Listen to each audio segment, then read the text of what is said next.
ছেলে যেহেতু বাড়িতে থাকে না, ও যখন বাড়িতে আসে তখন ওর পছন্দ মতনই কিন্তু চা খেতে খেতে বন্ধুরা তোমাদের সাথে শেয়ার করছি যে আমিও কিন্তু নিজের ভিডিও নিজে দেখি, কারণ কোথায় কি ভুল হচ্ছে না হচ্ছে সেগুলো ঠিক করার চেষ্টা করি।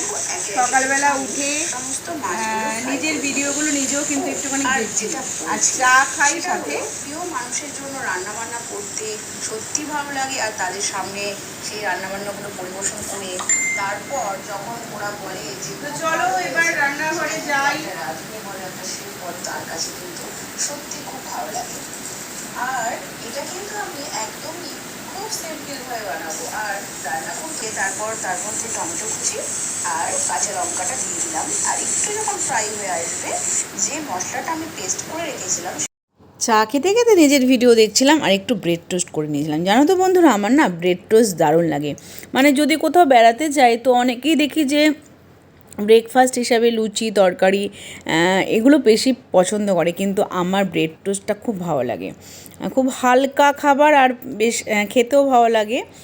তো তোমরা কারা কারা ব্রেড টোস্ট পছন্দ করো আমাকে কিন্তু অবশ্যই জানিও। আর এই মানে সকালবেলা কিন্তু তখন ব্রেকফাস্ট হয়নি, আমি জাস্ট চায়ের সাথে ব্রেড টোস্ট করেছিলাম। আর তারপর চলে যাব রান্নাঘরে, আর কী রান্না করব সেটাই তোমাদের শেয়ার করব। তো চলো রান্নাঘরে। আর রান্নাঘরে দেখো চলেও এসেছি। রান্নাঘরে এসে দেখো তোমরা এই সবজিটা চেনো কি না জানাও তো আমাকে। অনেকেই কিন্তু চেনো আর অনেকেই কিন্তু চেনো না এই সবজিটা। এই সবজিটার নাম কিন্তু লতি, কচুর লতি। আর লতিটা প্রথমে কিন্তু কেটে ভালোভাবে ধুয়ে আর একটু আলু কেটে নিয়েছি লম্বা লম্বাভাবে, একটু ভাপিয়ে নেব, সামান্যভাবে ভাপিয়ে নিয়েছি। আর সেই কড়াইতেই দেখো আমি ভাপিয়ে তারপর আমি তার মধ্যে দিয়ে দিলাম, কড়াইটা ধুয়ে তারপরে চিংড়ি মাছটা ফ্রাই করে নিলাম। তারপর ওর মধ্যে দিয়ে দেবো কুচনো পেঁয়াজ। চিংড়ি মাছটা কিন্তু বেশি ফ্রাই করবো না, বেশি চিংড়ি মাছ ফ্রাই করলে কিন্তু শক্ত হয়ে যায়, তাই সামান্য কিন্তু চিংড়ি মাছটা ফ্রাই করে ওর মধ্যেই কিন্তু আমি কুচনো পেঁয়াজ দিয়ে দেবো। একে একে দিয়ে দেবো কিন্তু লঙ্কার গুঁড়ো। আর জানো তো কচুর লতিটা একটু ঝাল ঝাল খেতে বেশি ভালো লাগে। কচু জাতীয় জিনিস সব কিছু একটু ঝাল হবে বেশ, সেগুলো কিন্তু ভালো লাগে। তারপর যখন একটু কষে আসবে, আমি পেঁয়াজ রসুনের একটা পেস্ট দিয়েছিলাম, যখন কষে আসবে তারপর কিন্তু আমি ওই কচুর যেটা ভাপিয়ে রেখেছিলাম লতিটা দিয়ে দেবো। আর ঢেকে ঢেকে রান্না করব যতক্ষণ না পর্যন্ত কিন্তু লতিটা সেদ্ধ হয়। একদম কিন্তু জল ছাড়াই আমি রান্না করব যতক্ষণ না পর্যন্ত সেদ্ধ হয়। আর দেখো হয়েও এসেছে। পরিমাণ মতো নুন মিষ্টি দেবো। আর নামানোর আগে কিন্তু একটু অবশ্যই ধনেপাতা কুচি দিয়ে কিন্তু নামিয়ে নেব।